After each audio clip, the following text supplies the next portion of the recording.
Welcome yet again to part 2 of the imposter syndrome series. In this episode, I'm going to discuss how to get rid or how to counter imposter syndrome. Previously, I discussed what imposter syndrome is. I also gave the different types of imposter syndrome that I believe are there and in what kind of people they manifest. In this episode, we're going to look at what components that often predispose us to imposter syndrome and how we can counter these components, and also what to look out for in moments that you feel you're feeling the effects of imposter syndrome. To start the self-assessment, ask yourself this question: how do you feel when you don't accomplish a lot of things? The days that you're not productive, how do you feel at the end of the day? And on days that you feel productive, how do you feel? Investigate yourself when you're successful, and also investigate yourself when you're not successful. Are you having a productive week? What are the habits and behaviors and tools that you're using? Are you having a productive week? What's the quality of thoughts and intentions you're having? What's your environment like? What about the people you're interacting with? Those days that you feel unmotivated and you're not following through with what you said you would do, what habits and behaviors are you having or doing? What tools are you not using? What's the quality of thoughts and intentions you're having? What's your environment like? Who are you interacting with, or who are you not interacting with? Investigating yourself at all times is very powerful when it comes to imposter syndrome. Not only can you become cautious about your behaviors, you can start to make small shifts in your day or daily routine. And this will help you create a better process that aligns with your goals and also help you solve imposter syndrome. So, as I talk about this part, I've grouped the components that you need to assess into different groups. The first group is your physical component. The physical component are personal traits, such as anxiety. Do you feel anxious? Do you feel let down when you don't do something? Or are you a generally anxious person? The second group of it is the social component. In your social groups, are you always referred to as a smart one? As I already said in the last episode, coming from an African culture, you're expected to be the smart one. So is that putting a lot of pressure on you, that you feel like when you don't know something, you feel let down, you feel you'll be discovered as a fraud? That all falls into the social component. Have you also tried to meet your social expectation? You know that this modern world that we live in, we have all these social media posts bombarding you. Someone having a six-pack when you don't have a six-pack.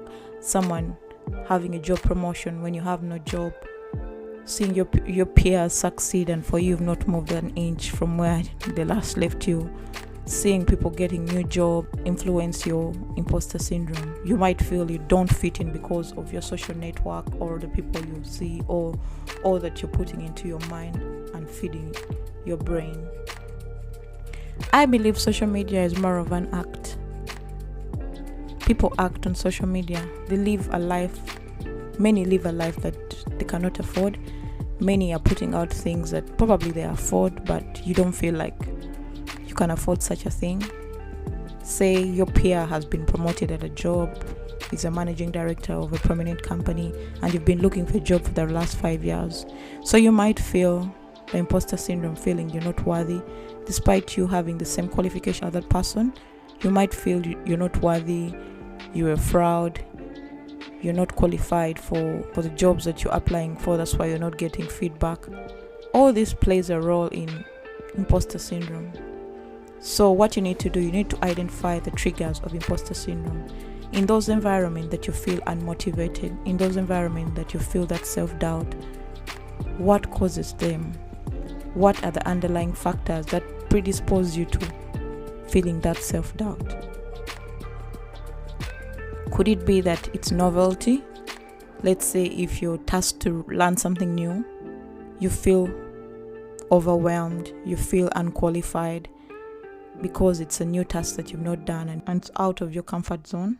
It might be a minority complex. Do you feel because of your race or your gender, you're not being treated equally like others? Could it be that when you make a presentation, you often feel you're not qualified to do so? Or could it be that when you go for conferences and seminars, you're scared to put up your hand because you might ask a question and people will think you're stupid or you're not knowledgeable? Are you scared to put up your hand to ask a question that might benefit everyone in the room because you're scared that when you speak, people will judge you because you don't know, that's why you're asking? Do you feel that when you make a presentation, you can't make clarifying statements to convince the audience? Do you feel that your expertise and abilities will be challenged? So analyze these situations rationally. So ask yourself these questions. When was the situation? And how did this situation make me feel insecure? How did you respond physically or emotionally? And what was the result? How did you get through this situation successfully? What could have made you feel comfortable during this time? Keep a journal of these events. Record them down. Journaling will help you identify when imposter syndrome is cropping in. It will make you identify the triggers of imposter syndrome. It will make you discover the moments where you start doubting yourself. And this is the first step when it comes to solving imposter syndrome. So some of the ways in which imposter syndrome might creep in are: you might find yourself stressed and anxious. You might find yourself overindulging, eating a lot. If you drink, you might drink. If you smoke, you might smoke. You might find yourself undermotivated to do anything because you feel let down or you feel like you're a fraud. It also decreases effectiveness at work. That means you won't be able to do anything. You'll be thinking about that moment. It won't go off your head. You think about it every day.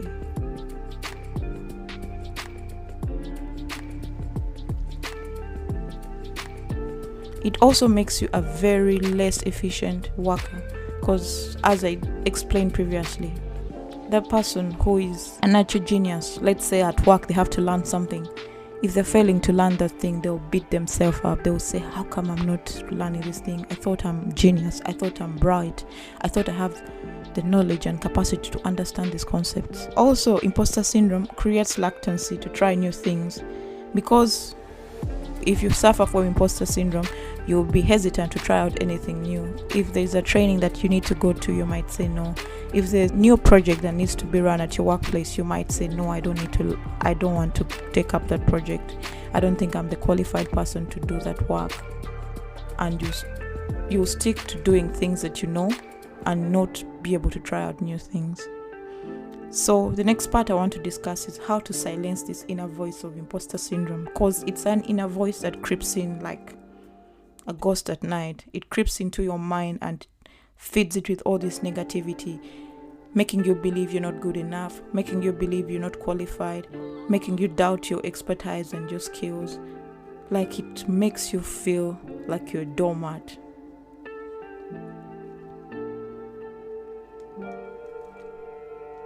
So to do this, you ask yourself this question: what would you do today if you were brave? If you're brave today, what would you do? Say there is that job that you've been eyeing for some time. You've looked at the job description, the qualifications they are looking for, and you're like, I know components of the job, but there's this exact thing that they need, and I don't have the expertise. I haven't done it before. If I put in my application and I'm rejected. So today I was reading some blog, and this lady was speaking about one thing that she learned from 2020. She had learned that if you don't ask, you'll never know. If you don't go out of your way to try or do something new, you'll never know whether it will be a positive answer or a negative answer. If you don't apply for that job, you don't know whether you'll have a rejection or an acceptance. If you don't seek out that relationship or that mentorship, you don't know whether it will be a positive answer or a negative answer. It's another thing to all have those beliefs that, most people, when you write to them emails, they never reply. I'm going to give you an example of what happened during my career. So there's this scholarship that I'd seen. I was very much interested in it.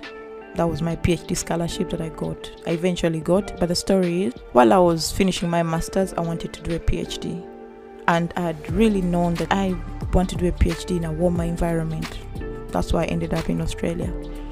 So I'm doing my PhD. I was writing, I think it was a coursework late in the night. So I'm like, let me check around virology. Virology is a study of viruses. So let me check around virology, PhDs abroad or in the UK, because I was in the UK that time, or elsewhere around the world, but I would prefer a warm environment. So when I looked at the maps, I'd already known Australia has warm weather. So I'm like, let me Google PhD virology in Australia. Oh my goodness, I found the PhD. The advertising and the deadline was like, it was like a Wednesday and the deadline was like on Friday. I had like 2 days to sit and do this. So I'm still a master's student. I haven't even qualified. I'm almost done. I'm just doing my research project. So I sat there and I'm like, but they had put an email address. It's like, if you require more information, could you please write to this professor? So I saw the professor. I Googled the professor's bibliography to see what they had specialized in. I read something about them. So I go on the website and I write an email to the professor. But in my mind, there was that imposter syndrome belief creeping in. It's like, Faith, you're just still a master's student. You still have like 6 more months to start. What if they want someone immediately to start this PhD? But what if you can't make it? But what if you fail? There were all these what ifs running in my mind. But I sat down and I'm like, you know what? I'll never know until I try. So I write to this professor. I tell him, hello, my name is Faith. I'm a master's student at the University of Manchester. Right now I'm still doing my thesis, but I'm interested in this PhD and I'd like to put my application. Do you think I'll be considered? Please find an attached copy of my CV. So I wrote to him. So he replied actually the next day. He's like, hi Faith, good to hear from you. Yes, please tender in your application to this address and I'll be sure to review it. So just know those next 2 days, I was like, oh my goodness, even the professor saw my email and replied to it. Wow. And even replied so kindly, like he didn't make me feel like I didn't know anything. He was like, sure, I'll send in your application. The PhD starts next year. And I'm like, what? Next year? So I sat down, drafted my motivation letter, which is like expression of interest, why I would want to do the PhDs, put in my skills, did everything and submitted my application before the deadline. Unbeknownst to me, the next coming week I get an email and this professor is like, hey Faith, my name is this and this. I would like to have an interview with you over Skype. Could you please share with me your Skype details? I sent him my Skype details. We scheduled a meeting and there we were. I did the meeting. I'd also had to do some research when it came to understanding what the project was about, what the background of that professor was, because the professor who had received, the past professor that had received my application was not the exact supervisor who was going to supervise my PhD. So I had the interview and in the end I ended up getting the PhD, and it was the only PhD application that I sent out. Though I had other promising offers, I chose to come to Australia. So as I say this story, it's just to tell you that imposter syndrome is real.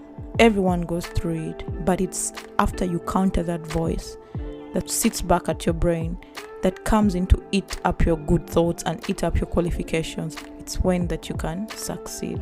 So the next thing you need to do is to carefully separate social media from real life.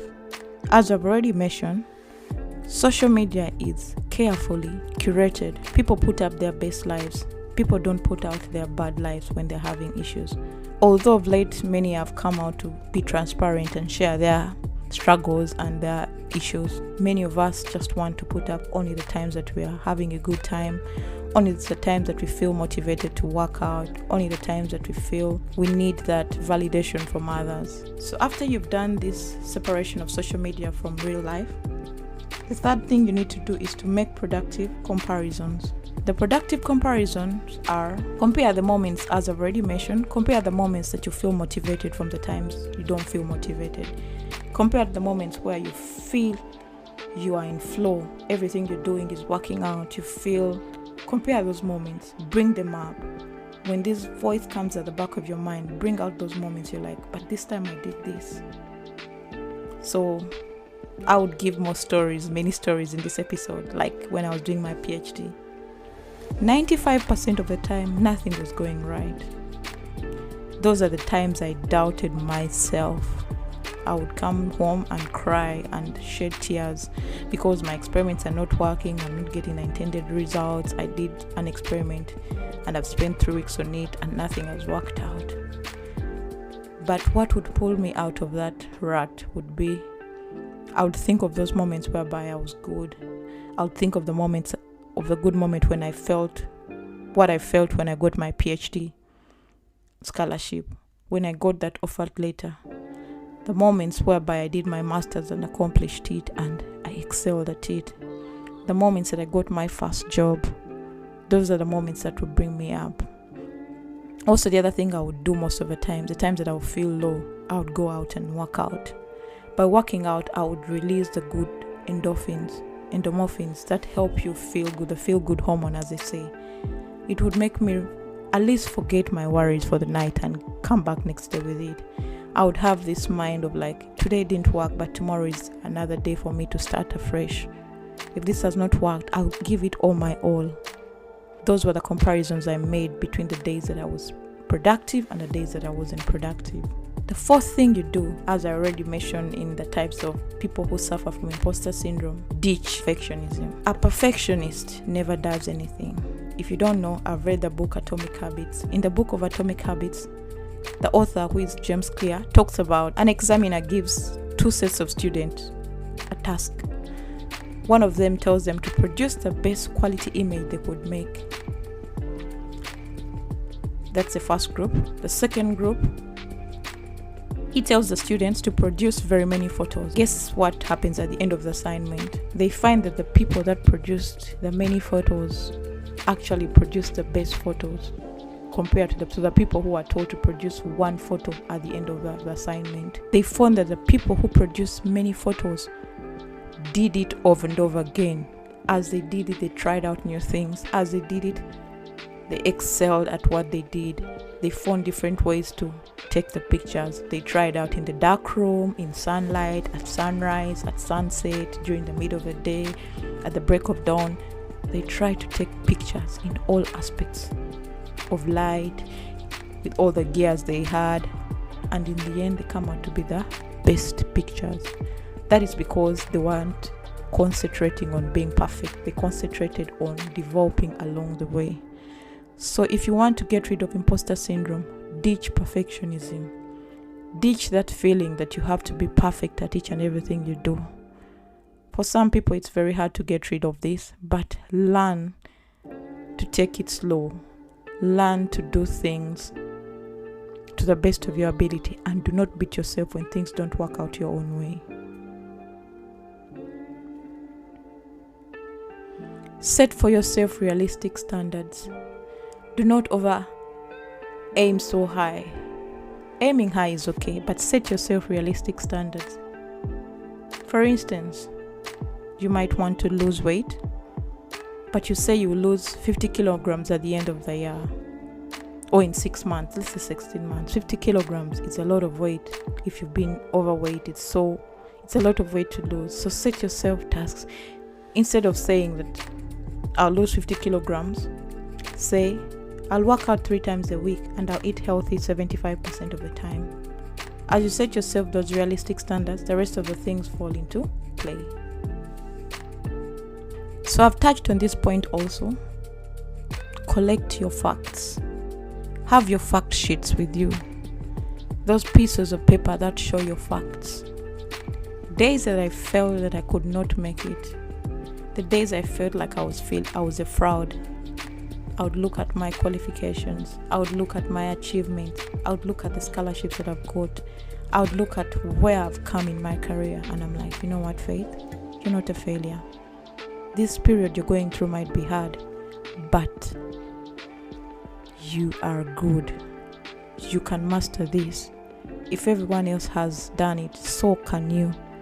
I collected my facts, and those facts would ring every time I would feel that imposter syndrome creeping in. I bring out a fact and I'm like, you know what? No, that ain't true. That isn't true. That isn't me. This is who I am. This is what I'm working towards. This is where I'm going. And this is how far I've come. So what I'm trying to say is that make a list of good things that you do or that you can do. Figure out how rare you are. Figure out those qualities about yourself that everyone else doesn't have. Try to do an assessment of your abilities. Myself, I know I love encouraging others. The moments I'll feel undermotivated, I'll be like, but Faith, you're always the one encouraging other people to follow their ambitions or to go after their own dreams. How come you're failing at doing this? No. So encourage yourself. The other thing you can also do is figure out how many people in your geographical setting have the qualities or the qualifications that you have.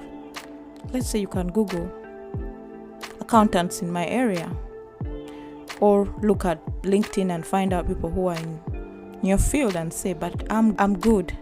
I'm better than many people. As in, hype yourself up, because if you don't hype yourself up, no one else is going to hype up yourself. No one else is going to help you hype up yourself. Also, list your achievements. List your accomplishments. List the things that you're good at. Make a list of them. I love writing cover letters and CVs, because while you're writing there, you're like, I'm an independent, motivated accountant who strives to be better than everyone else, who is proactive. You know, all those statements that people put, those are the same things that while your brain is feeding you that, air out these things. This is what I am. This is who I am. The other last thing you could do is keep tangible things. If you have certificate, in our homes in Africa, people print out their master's, undergraduate certificate and put them on your wall. If that makes you feel good, do that. That day when you receive a thank you note from your supervisor, that day that you received an email saying you did a good job at work, that day when a client said, Faith, you're the best, or that day the client says, John, you did it well, have it and put it up there. Look at them. If they're emails, screenshot them and open up a folder on your phone where you can put my achievements. Every time you feel like you're let down, you feel like a fraud, look at them. Also, journal. Have a book where you write down your achievements. Write down when you feel good. Write the environment, the intentions, how you felt good, what made you feel bad, what triggered imposter syndrome. After you've written down this thing, review them and see the key indicators that show when you're getting into the imposter syndrome disease. The key when you feel motivated. Write down those aspects and you'll be amazed at how important you will start finding yourself. So what I've discussed ties into reframing your mind. Reframe your thoughts. Reframe what you think about. Keep a log of your negative thoughts. Write each and every one down. Practice self-compassion. Be kind to yourself. We are patient with everyone else apart from ourselves. Every time you feel like imposter syndrome is coming in, take a deep breath. Take that deep breath. Breathe in, stretch out, meditate. Remind yourself that you've had hard times before and you've gone through them, and this won't be their end. And also, no condition is permanent. Make visualization your friend. Picture yourself contributing in a meeting if you're scared of putting up your hand during meetings. Picture others nodding to your answers and praising you. Picture yourselves having that job. Picture yourself being that fit girl that everyone is eyeing or asking from advice. If you start visualizing where you want to be, it becomes very easy for you to not give this imposter syndrome time to creep in. So reverse your negative thoughts by thinking positively. Also, treat confidence as a skill.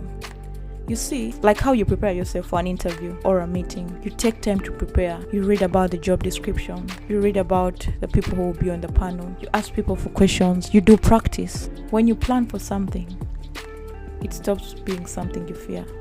Likewise, when you plan for failure, it stops being something that you fear. Start small.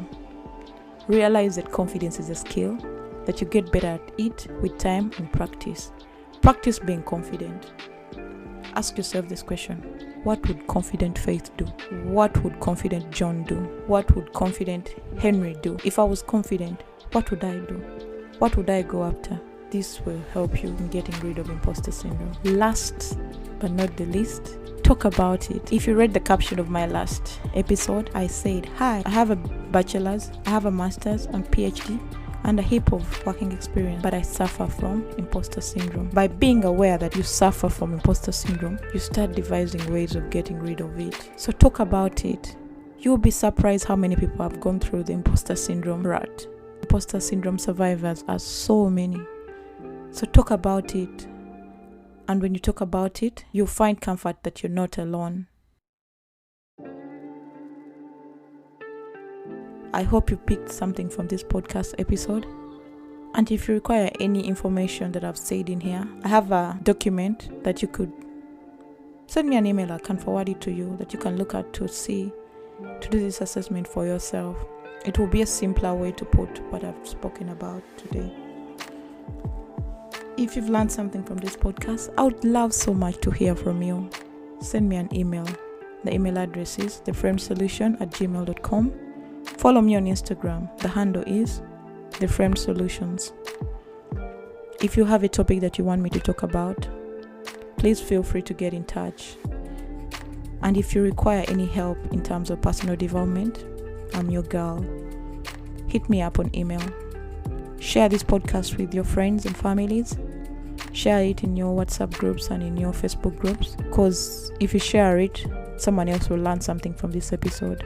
And when they learn something from this episode, they become better versions of themselves. I respect you and I thank you so much for listening in. Thank you so much for taking your time to listen to me as I ramble on with this content of imposter syndrome, which has been so dear to my mind. I hope to hear from you in the next episode. Stay blessed. Remember that everyone suffers from imposter syndrome. Many people have felt it and many people are still struggling with it, so you're not alone. Hope the points that I've shared will help you in getting rid of imposter syndrome and overcoming it. Stay blessed.